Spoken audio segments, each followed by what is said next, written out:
कांग्रेसियों ने इन लोगों को जातियों में बांटकर राजनीति करने का एक तरीका बनाया। हमारे सनातन धर्म को टारगेट किया जा रहा है कि हम हिंदू हैं, हम सहनशील हैं, हम भगवान पर दिल्ली के चप्पे चप्पे की खबरों पर हम रखते हैं पैनी नजर, तो आप यही खबरें देख सकते हैं तेज तरार की ऐप पर।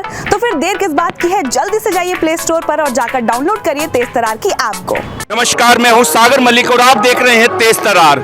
आज हम पहुंचे हैं बागेश्वर धाम, जहां पे पिछले दिनों यहाँ के पंडित धीरेंद्र शास्त्री जी के ऊपर जो है तरह तरह के आरोप लगाए गए हैं और केवल सनातन धर्म को टारगेट किया जाता रहा है। तो आइए जनता से पूछेंगे कि उनके क्या विचार हैं पंडित धीरेंद्र शास्त्री जी के लिए। आपका क्या नाम है बहन जी? संजू रानी। कहाँ से आए आप? सर हम झुंझुनू डिस्ट्रिक्ट से, राजस्थान से। राजस्थान से बहुत दूर से आए। कितनी बार आए यहाँ पे? चौथी बार आए हैं सर। चौथी बार। क्या परेशानी को लेकर आए थे पहली बार? सर परेशानियां थी, काफी सारी थी, वो सब ठीक हो गई। सब ठीक हो गई? हाँ जी। तो धीरेंद्र शास्त्री जी के चमत्कार से या आपकी जो आस्था से कैसे इस परेशानियां दूर हुई? सर हम चमत्कार नहीं कह सकते, ये कोई मतलब कुछ लोग बोलते हैं कि ट्रिक है, ट्रिक लगा के बोलते हैं, ऐसा कुछ नहीं है। ये बालाजी की कृपा है, जो बालाजी की कृपा होती है उसी के हिसाब से गुरुजी बताते हैं। इसमें कोई ये भगवान का चमत्कार है। कुछ लोग बोलते हैं कि धीरेंद्र शास्त्री जी पाखंड फैला रहे हैं, कुछ ऐसा कर रहे हैं, ऐसा कुछ नहीं। जलने वाले लोग जलते हैं सर।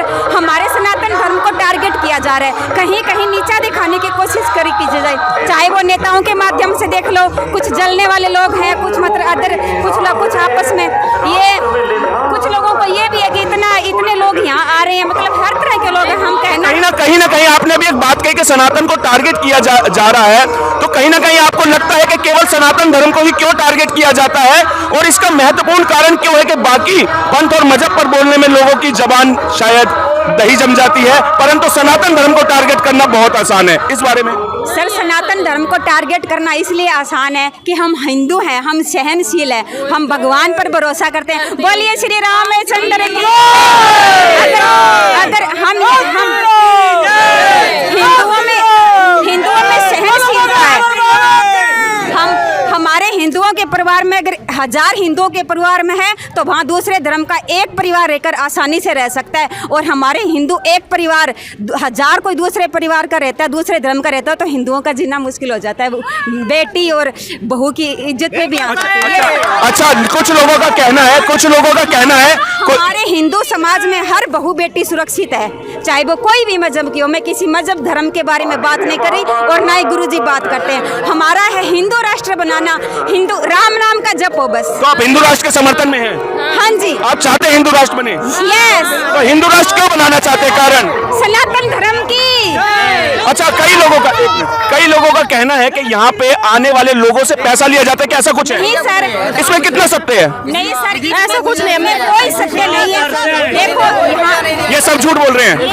कोई पैसा नहीं लेते। अगर आप मंदिर में जाओगे, अगर पंडित जी को या किसी को पैसे हाथ में पकड़ाओगे, नहीं लेंगे। आप दान पत्र, जैसे 121 कन्याओं की यहाँ शादी हो रही है, आप कन्याओं के जैसे उनको सामान दिया जा रहा है, उनमें सहयोग के लिए आप दान कर सकते हैं उसके लिए। और पैसा कोई अर्जी का नहीं है, कोई कुछ पैसा नहीं है यहाँ। और यहाँ अनाउंस करते हैं बार में कि आपसे कोई पैसा लिया जा रहा है तो आप मत देना।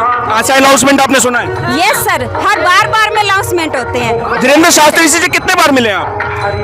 2 बार। अच्छा लगा मिलके? बहुत अच्छा लगा सर। कहीं ना कहीं हम सनातनियों को एक होने की आवश्यकता है। बिल्कुल हमको एक होने की आवश्यकता है। जय श्री राम।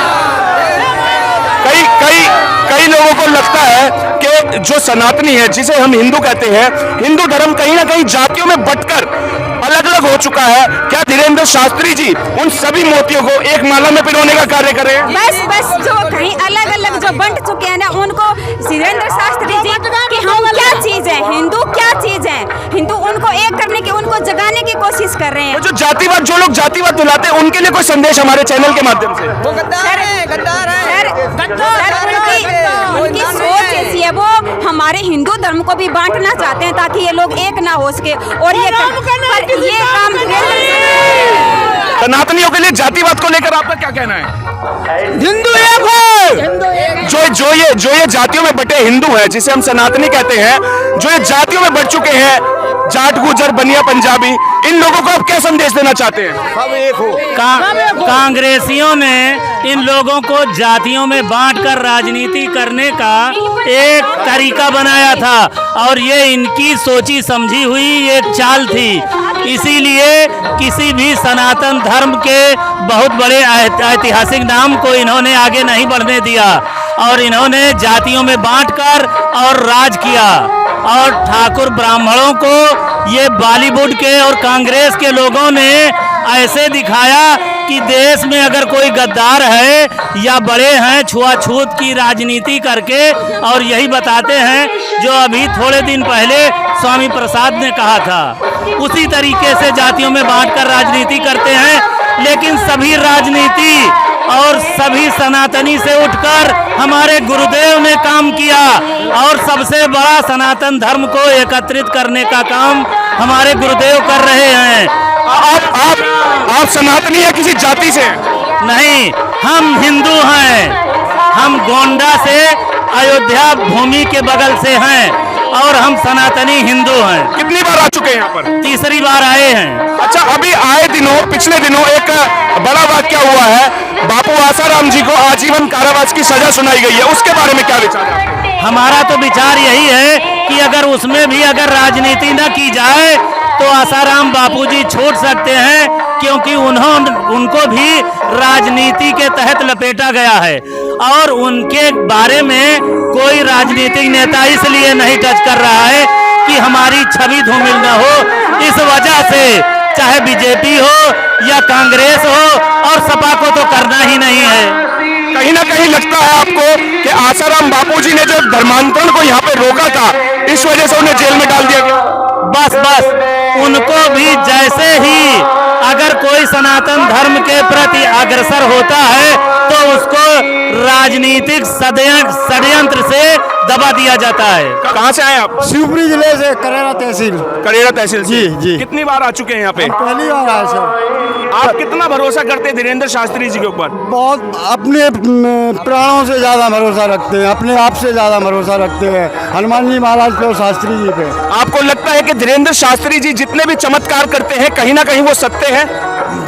1001% सच्चाई है। आपका भरोसा है पूरा? 1001% भरोसा है हमारा। बागेश्वर धाम सरकार में आने के बाद आपको कुछ चमत्कार दिखे या कुछ आराम मिला या कुछ ऐसा हुआ आपके साथ? हम पहली बार आए, हम सोचते में कि जाएंगे बाबा जी के दर्शन करने, बागेश्वर धाम के दर्शन करने जाएंगे। सोचने में हमने 10 महीने पहले झांसी गए थे तब हमारा बालक आया था उसमें दरबार में, तो बालक है 10, 12, 13 साल का। उसने कहा पापा अगर उनसे जुड़ना है तो लहसुन प्याज छोड़ना पड़ेगा, तो हमने लहसुन प्याज छोड़ दिया। आप रो के रहे हैं, क्या परेशानी है आपको? परेशानी कुछ नहीं है, हमें खुशी है। अच्छा, यहाँ पे आने की खुशी है आपको? हम पैदल आए, पैदल आने में हमें पूरी हनुमान जी महाराज ने रक्षा की है, पूरी मदद की है। और आपने देखा किस प्रकार जनता की जो राय है, जनता का जो कहना है बागेश्वर धाम सरकार के लिए, बालाजी महाराज की कृपा से उन पर कितनी कृपा हुई। किसी का खोया हुआ बच्चा मिल गया और किसी की बच्ची जो मानसिक रूप से बीमार थी वो ठीक हुई, और यहाँ पर बहुत बड़े बड़े चमत्कार देखने को मिले। और इनका कहना है कि इनसे यहाँ पर कोई भी पैसा नहीं लिया जाता, सब कुछ निःशुल्क है। तो हमारे साथ बने रहिए। अगर आपको हमारी ये वीडियो पसंद आई हो तो इसे लाइक एंड शेयर करना बिल्कुल भी ना भूलें। इसके साथ ही हमारे चैनल तेज तरार को जरूर सब्सक्राइब करें और हाँ, बेल आइकन को दबाना बिल्कुल भी मत भूलिएगा, जिससे दिल्ली से जुड़ी तमाम खबरों की नोटिफिकेशन सबसे पहले आप तक पहुंचे।